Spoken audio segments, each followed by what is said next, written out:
apa, mau minta apa sih dia gitu.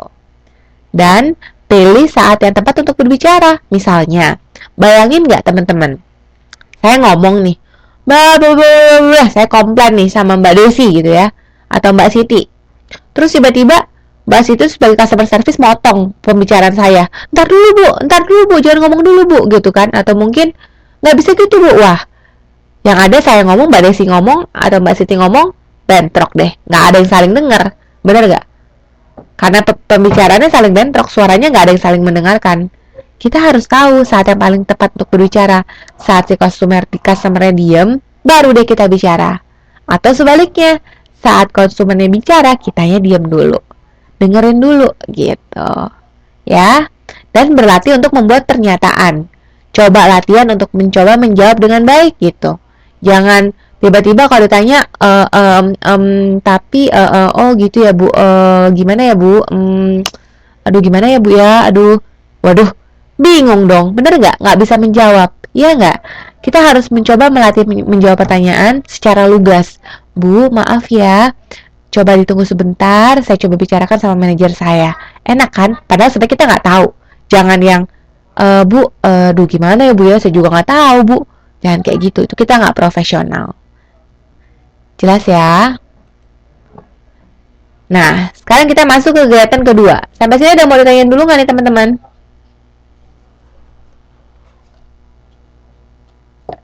Ada yang mau ditanyain?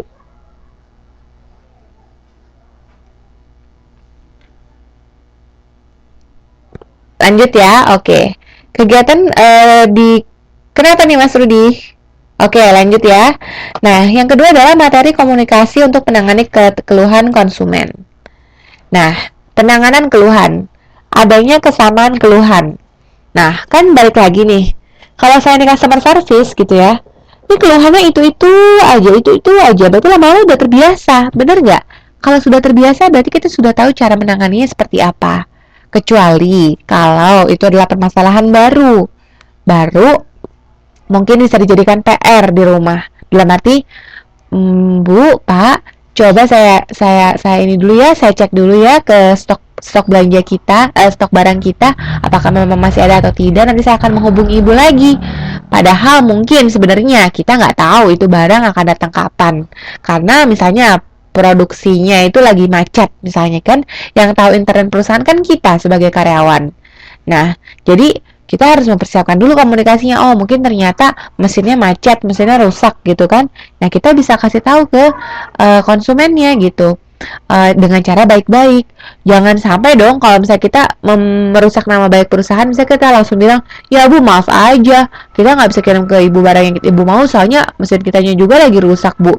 Ya maklum deh bu, mesinnya rusak juga soalnya biaya listriknya aja nggak dibayar-bayar, ya ini deh, mesinnya nggak jalan-jalan. Ya kan nggak mungkin kita ngomong kayak gitu, bener nggak? Nah, jadi kita harus tahu apakah itu adalah suatu pertanyaan dari konsumen yang sifatnya mengulang-ulang terus, itu aja, jadi kita udah tahu jawabannya, atau mungkin pertanyaan-pertanyaan baru yang bisa jadi kita jadiin PR gitu.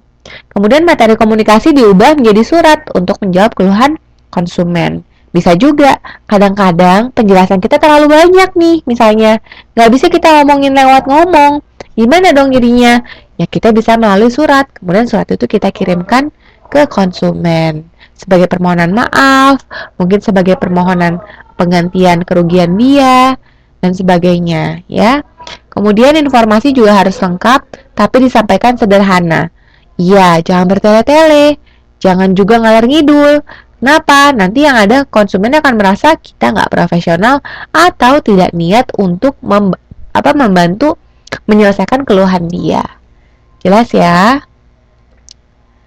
Kemudian di sini materi komunikasi, pastinya infonya harus akurat dong. Yang tadi saya bilang, gimana nih Pak manajer, produksi kita kata kapan selesainya nih, mesinnya bisa digunakan lagi. Saya kan harus menjelaskan kepada konsumen, saya kan customer service. Jadi informasinya jangan akurat, jangan misalnya gini, kalau ditanya sama konsumen, ya terus gimana, kira-kira kapan ininya, apa namanya, mesinnya selesai. Saya juga nggak tahu bu, mungkin minggu depan kali bu.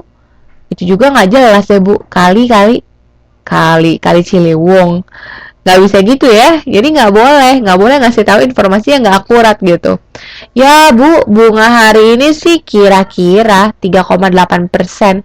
Kayaknya sih Bu, saya juga nggak tahu. Mungkin kali kurs hari ini 3,70. Ya kayaknya sih nggak boleh kayak gitu. Orang mau misalnya nabung, dia kan butuh tahu bunganya berapa. Kalau misalnya kayak gitu dia jadi ragu untuk menabung, ya dong. Nah, lagi selanjutnya ada informasi sesuai dengan kebutuhan konsumen. Ya, disesuaikan dengan pertanyaan konsumennya. Apa pertanyaannya? Jangan pertanyaannya apa, dijawabnya apa. Yang ada konsumen jadi malah bingung gitu kan. Ini sebenarnya customer service itu ngerti nggak sih apa yang saya tanyain gitu. Dan yang pasti harus lengkap dan jelas dong ya, nggak boleh setengah-setengah, nggak jelas, kemudian tidak nyambung, itu tidak boleh. Dan pastinya harus bahasa yang baik. Sampai sini ada pertanyaan nggak? Ada pertanyaan? Lanjut. Nah, surat pembaca. Tadi saya udah bilang ya, kan ada masalah mengenai menjawab pertanyaan langsung dari konsumen seperti apa. Nah, kalau ini adalah surat dari pembaca.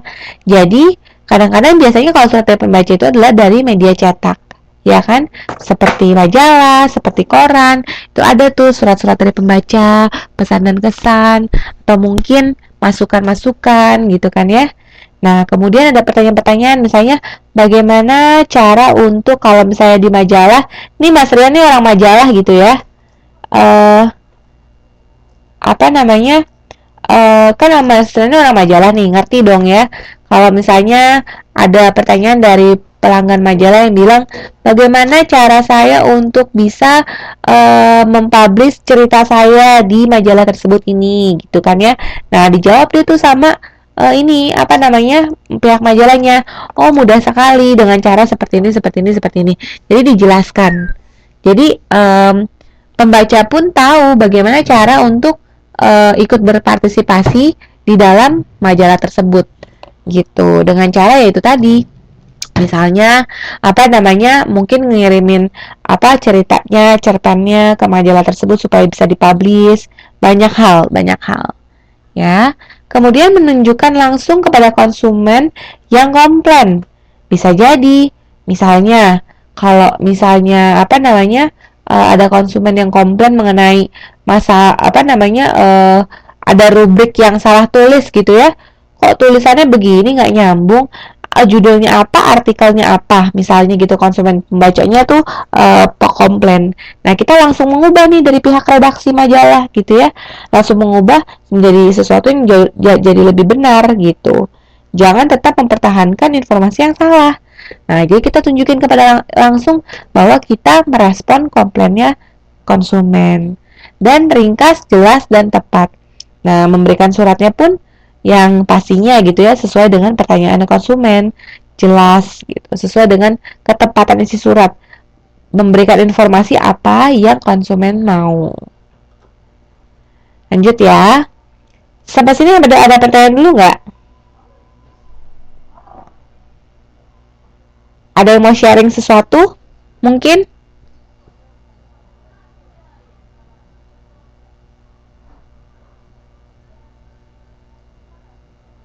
Oke, lanjut ya, jelas ya. Kemudian ada yang namanya siaran pers. Siaran pers itu adalah penyampaian informasi melalui pemberitahuan di media massa. Yang tadi saya bilang, melalui koran, televisi, majalah, internet, gitu kan. Jadi dipublish di umum. Nah, masyarakat sekarang itu sudah beda loh dengan masyarakat zaman dulu gitu ya. Kalau zaman sekarang kalau zaman sekarang itu masyarakat lebih kritis. Itu kenapa begitu ya? Kok begini kan begitu sih? Kok apa namanya? Siaran radio kok begini omongannya? Atau mungkin majalah kok pasang gambar-gambarnya nggak bener misalnya. Nah, terus mulai dikomplain nih misalnya pihak-pihak media tersebut.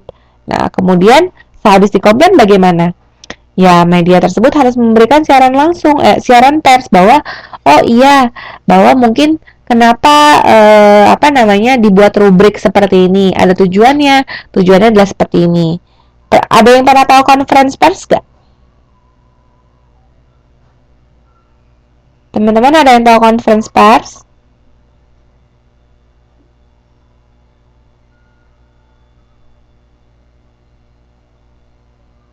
Teman-teman,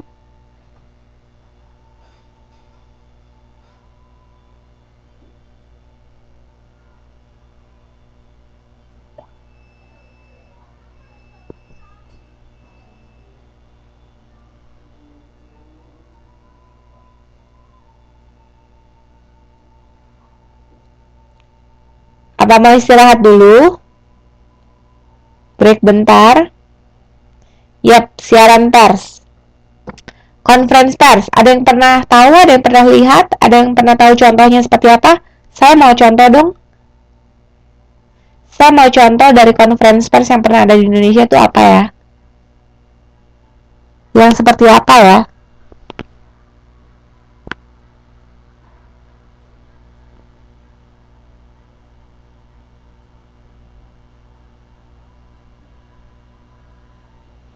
Yang kayak gimana, Mas Rudi?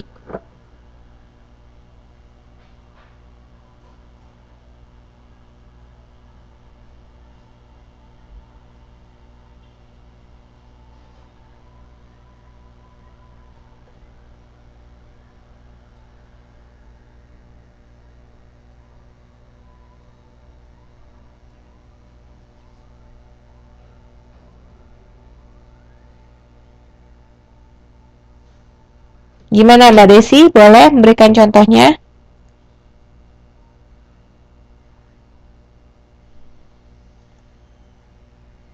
Betul, pemberian penjelasan saat mengundang wartawan, kemudian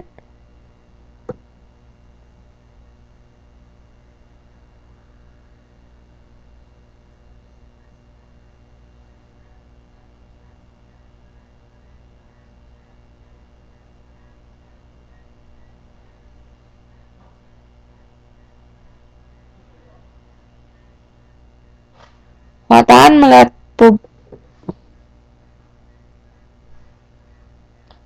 publik secara langsung.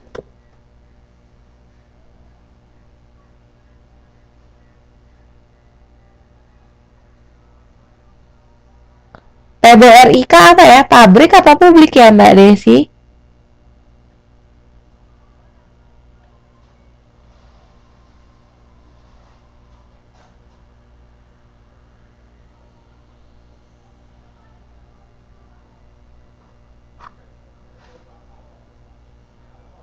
Pabrik. Oh, oke. Okay. Jadi wartawannya datang untuk melihat pabrik gitu.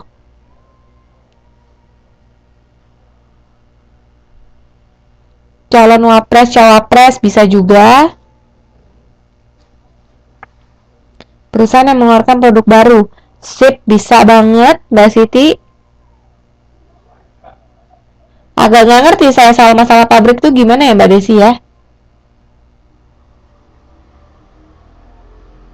Wartawannya datang melihat langsung apa yang dilakukan organisasi seperti mengunjungi pabrik. Oh, oke. Okay.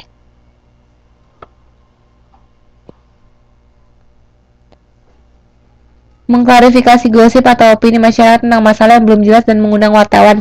Bisa banget, Mas Rian. Itu benar. Peluncuran mobil murah, benar banget. Salah satunya adalah peluncuran produk baru. Berarti teman-teman sudah tahu ya apa arti conference pers pada umumnya ya. Benar banget. Jadi conference pers itu seperti kayak ngumpulin wartawan. Karena melalui wartawan itulah media itu bisa mendapatkan informasi. Benar nggak? Pengenalan masyarakat untuk menggunakan bisa juga. Bisa juga. Jadi melalui wartawan inilah media informasi itu didapat dan pada akhirnya dipublish ke masyarakat, mau itu wartawan radio, mau itu Mas Rudi, nggak gitu ya, itu tapi benar kok contohnya. Kemudian apa namanya, mengenai launching produk baru atau mungkin mengklarifikasi gosip yang ada seperti kata Mas Rian, atau mungkin perkenalan tempat baru seperti yang dikatakan Mbak Desi ya, seperti mengunjungi pabrik, itu semua bisa. Artinya adalah mengundang pers. mengundang pers untuk membuka satu forum pembicaraan